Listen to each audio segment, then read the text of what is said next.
Hello student. Exam पास app के इस video में आपका स्वागत है। हमने कहा था कि अब टॉपिक वाइज वीडियो बनाना शुरू कर दिया है और उस टॉपिक से रिलेटेड जो है हम आपको असेसमेंट दे रहे हैं। अगर आप वीडियो देखने के बाद असेसमेंट को सॉल्व करते हैं तो आपका पूरा का पूरा कॉन्सेप्ट क्लियर हो जाएगा और आप कोई भी एग्जाम क्लियर कर सकते हैं। तो अगर आप एक एक करके टॉपिक क्लियर करते जाते हैं तो आप आने वाले एग्जाम में बहुत ही अच्छा स्कोर कर सकते हैं। तो देखिए, हम आज बात करते हैं problem based on boat and stream की। जो होगा इसके बारे में हम बताएंगे, कॉन्सेप्ट बताएंगे, टिप्स एंड ट्रिक बताएंगे और एग्जाम्पल के साथ आपको समझाएंगे। तो आइए देखते हैं पहला इसका कॉन्सेप्ट क्या होता है। तो आइए देखते हैं इसका कॉन्सेप्ट क्या होता है। देखिए, यहाँ पे क्या होता है, डाउन स्ट्रीम। ये जो हमारा है डाउन स्ट्रीम का मतलब होता है धारा की दिशा में, यानी कि अनुप्रवाह चाल। हिंदी में इसका वर्ड आता है अनुप्रवाह चाल। तो इसका कंफ्यूजन ना होइए, इसका मतलब होता है धारा की दिशा में। इसी तरह होता है अप स्ट्रीम। अप स्ट्रीम को हिंदी में बोलते हैं ऊर्ध्व प्रवाह। इसका मतलब होता है धारा के विपरीत, धारा के विपरीत। अब देखिए, जैसे हम इसको प्रूव करने के लिए देख लेते हैं। यहाँ देखिए, मान लिया शांत जल में नाव की चाल x किलोमीटर प्रति घंटा है तथा धारा की चाल y किलोमीटर प्रति घंटा है। मतलब ये शांत जल में बिल्कुल धारा जो है कि इसकी पानी स्थिर है, कहीं बहती नहीं है ना किसी भी डायरेक्शन में। तो वहां पे आपका चाल क्या है, आपकी हो या नाव की हो, तो वहां क्या मान लेते हैं 1 किलोमीटर प्रति घंटा। और उसके बाद जो है कि धारा की चाल क्या है, y किलोमीटर प्रति घंटा। और इसी तरह मान लेते हैं, मान लिया अनुप्रवाह चाल जो है u किलोमीटर प्रति घंटा है। मतलब कि अनुप्रवाह चाल हो गया आपका, डाउन स्ट्रीम चाल क्या है, u किलोमीटर प्रति घंटा है। तथा उधर प्रवाह चाल कितना है, v किलोमीटर प्रति घंटा। याद रखिए, ये चार चीजें हैं, x, y, u और v। तो आप अगर इसको भी याद न करना चाहें तो भी बस ये ध्यान रखिए कि शांत जल में कुछ चाल होगी नाव की, और वहां पे वाटर की चाल तो होगी नहीं। और उसके बाद जो है कि अगर प्रवाह कहीं नदी में जाते हैं तो वहां धारा की चाल भी होगी और नाव की भी चाल होगी, दो चालें होंगी। तो अब ये डिपेंड करेगा कि वो अनुप्रवाह जा रही है या उधर प्रवाह जाएगी। अनुप्रवाह जाएंगे तो जाहिर सी बात है आपकी चाल क्या हो जाएगी, अधिक हो जाएगी। आपकी चाल में धारा की चाल क्या हो जाएगी, ऐड हो जाएगी। तो यहाँ देखिए, यहाँ कहते हैं जो जब यहाँ अनुप्रवाह चाल में अगर अनुप्रवाह में जाते हैं तो ये नाव की चाल प्लस धारा की चाल ये दोनों ऐड हो जाएगी।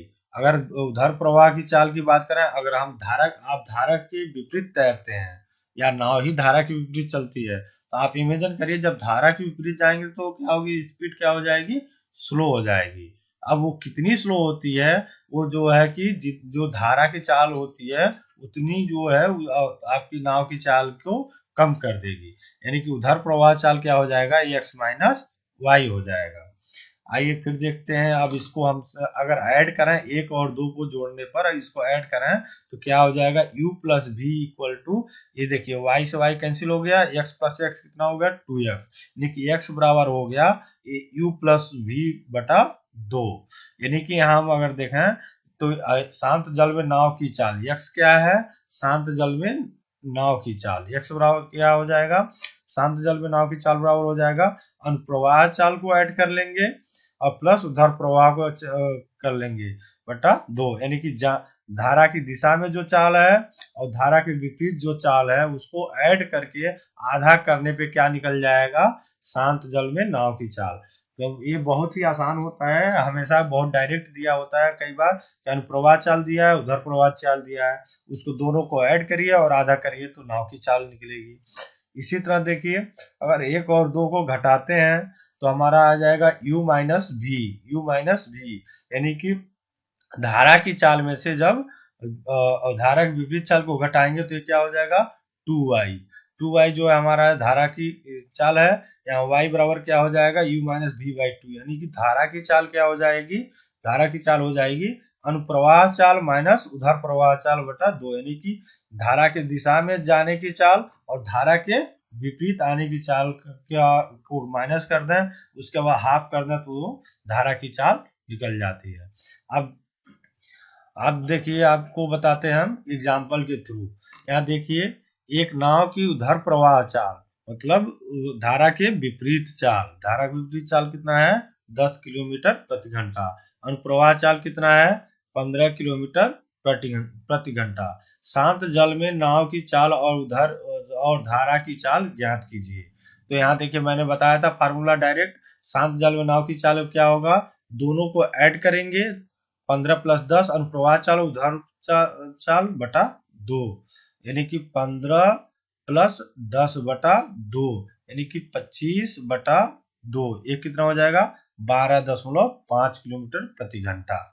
ठीक है, तो ये हो गया हमारा शांत जल में नाव की चाल। देखिए नाव की चाल हमेशा अधिक होगी धारा से, इमेजिन करिए, इसलिए इसको प्लस करके हाफ करेंगे और धारा की चाल निकालनी होगी कब, जब आपकी जाने का स्पीड पता हो और आने का स्पीड पता हो, यानी कि धारा में की दिशा में जाने का पता है आपको स्पीड, और धारा के विपरीत आने में आपकी स्पीड पता है, तभी जाके शांत जल में नाव की चाल निकाल सकते हैं। उसको ऐड करके आधा करेंगे ये निकलेगा, और उसको माइनस करके आधा करते हैं, अनुप्रवाह चाल माइनस उधर प्रवाह चाल बटा 2, अनुप्रवाह चाल हमेशा अधिक होगी उधर प्रवाह चाल से, तो उसका अगर आधा करते हैं तो यहाँ 15 - 10/2 यानी 5/2 बराबर 2.5 किलोमीटर प्रति घंटा, यानी कि धारा की चाल क्या हो जाएगी 2.5 किलोमीटर प्रति घंटा।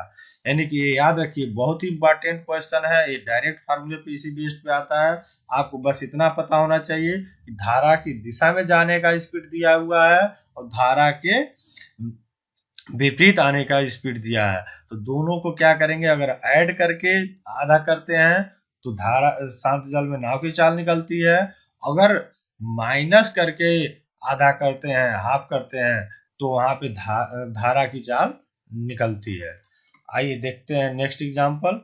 आइए देखते हैं दूसरे एग्जांपल को, इसके थ्रू हम आपको समझाते हैं। देखिए यहाँ पे क्या कह रहा है, एक नाव धारा के विपरीत 15 किलोमीटर 30 मिनट में जाता है, 15 किलोमीटर 30 मिनट में जाता है, यानी कि धारा के विपरीत दिया हुआ है, यानी कि यहाँ से हमारी विपरीत चाल निकल सकती है। यहाँ डिस्टेंस दिया हुआ है और समय दिया हुआ है। आगे देखते हैं, तथा 8 किलोमीटर शांत जल में 15 मिनट तय करता है, तथा 8 किलोमीटर शांत जल में 15 मिनट तय करता है, यानी कि यहाँ शांत जल में 8 किलोमीटर दूरी तय करता है कितने मिनट में 15 मिनट में, तो यहाँ से शांत जल में नाव की चाल निकल सकती है। तो धारा की चाल ज्ञात कीजिए, तो धारा चाल ज्ञात करने के लिए सबसे पहले धारा के विपरीत चाल ज्ञात करेंगे। तो यहाँ देखिए क्या हो जाएगा, दूरी बटा समय, समय हमारा क्या है 30 मिनट। अब हालांकि यहाँ किलोमीटर में है तो यहाँ 30 मिनट में तो होगा नहीं, तो किलोमीटर होता है तो घंटा होता है, तो 30 मिनट को घंटा में कन्वर्ट करेंगे कितना हो जाएगा आधा घंटा, यानी कि 30/60। कैसे होगा वो 30/60, यानी कि 15 × 2 बराबर कितना हो जाएगा 30/60, मतलब 1/2 आएगा, 2 ऊपर हो गया, 15 × 30 यानी कि 30 किलोमीटर प्रति घंटा। इसी तरह देखिए शांत जल में नाव की चाल क्या आ जाएगी, यानी कि शांत जल में चली गई दूरी 8 किलोमीटर बटा उसमें लिया गया समय 15 मिनट, यानी 15 मिनट को घंटा में कन्वर्ट करेंगे, 7 से डिवाइड करेंगे तो 15 चौको कितना हो जाएगा 60, यानी कि 8 चौको 32 किलोमीटर प्रति घंटा। ठीक है, तो हमको क्या पता चल गया, धारा के विपरीत चाल और शांत जल में नाव की चाल। तो यहाँ देखिए अगर धारा की चाल में से नाव की चाल में धारा की चाल क्या करें घटा दें, नाव की चाल में से क्या करें धारा की चाल घटा दें, तो धारा के विपरीत की चाल होती है, धारा के विपरीत की चाल होती है। और यहाँ पे धारा की चाल बराबर क्या हो जाएगी, धारा की चाल बराबर यहाँ पे हो जाएगी धारा का चाल नाव की चाल माइनस धारा के विपरीत चाल। तो देखिए यहाँ क्या है, धारा की चाल बराबर यहाँ 32, यानी कि ये हमारा शांत जल में नाव की चाल और धारा की विपरीत चाल ये हो जाएगा, तो 32 - 30 कितना हो गया 2 किलोमीटर प्रति घंटा। तो मैं इसी के साथ और जो है कि एग्जाम्पल के साथ एक वीडियो और बनाने वाला हूँ, तो जो बोट एंड स्टीम पे आधारित होगा, आप इसको देखने के बाद उसको वॉच करिए और इसी के साथ हमारे साथ जुड़े रहिए, सफलता जरूर मिलेगी। Good luck.